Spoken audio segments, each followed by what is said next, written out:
Kutoka kaunti ile ya Nairobi na mfululiza katika kaunti mbili, moja ni katika kaunti zile ambazo ni za Pwani na kaunti moja kati ya Kisii na Nyamira, na ambapo Rais William Samoei Ruto ameweka wazi kuwa ajenda ya kipekee ya viongozi wa upinzani ni kueneza ukabila na migawanyiko humu nchini. Rais akizungumza katika ziara yake ya ukanda wa Pwani amebaini kwamba hatakubali Wakenya kugawanywa katika misingi ya kikabila. Wakati huo huo, naibu wa rais Profesa Kithure Kindiki akizungumza katika kaunti ya Kisii amewaonya viongozi wa Kenya Kwanza dhidi ya kuibua madai kwamba serikali ina njama ya kuiba kura katika uchaguzi mkuu wa mwaka 2027. Mary Kyalo na taarifa kamili. Agenda, sera, mpango, hata akili.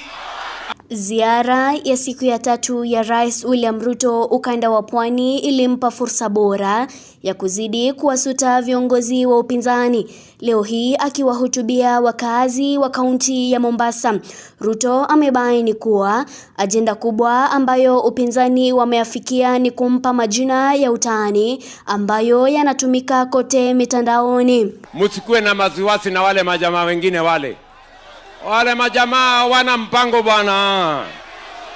Sera hawana. Agenda hawana.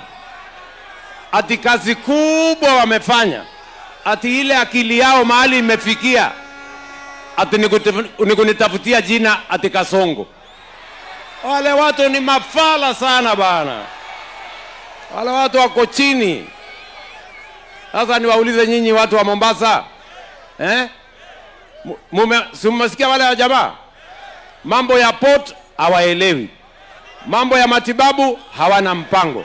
Mambo ya barabara hawana hata agenda. Ruto amesisitiza kuwa hatakubali Wakenya kugawanywa na viongozi hao kwa misingi ya kikabila, na kuwa hiyo ndio sababu kuu ya kubuni serikali jumuishi ambayo inalenga kuwaunganisha Wakenya wote pamoja licha ya kabila yao tofauti. Hiyo kazi yao yote ni matusi. Wanatuletea ukabila, wanatuletea chuki, wanatuletea ubaguzi. Na mimi nimewaambia Kenya hii tumekubaliana tunafanya kazi kwa pamoja. Ndio mumeona tumetengeneza serikali ya broad base ambayo inaunganisha wana ODM, wana UDA, sisi zote serikali moja tuweze kutembea kama Wakenya wa nchi moja, kwa sababu umoja ni nguvu, kutengana ni udhaifu jameni. Ama mnasemaje watu wa Mombasa? Mnasema tuungane ama tutengane?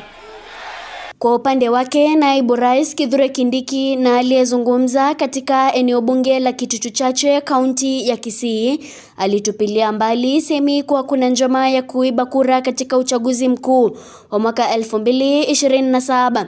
Kindiki akisema kuwa watahakikisha kuwa uchaguzi huo utafanyika kwa uwazi na kwa njia huru na haki.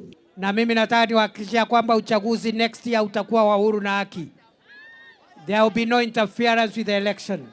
It will be free and fair. We will respect the will of the people. We are Democrats. We are Democrats because we are a product of democracy. If we did not have a democratic system, if we did not have an IEBC that was independent, we would not be in office today.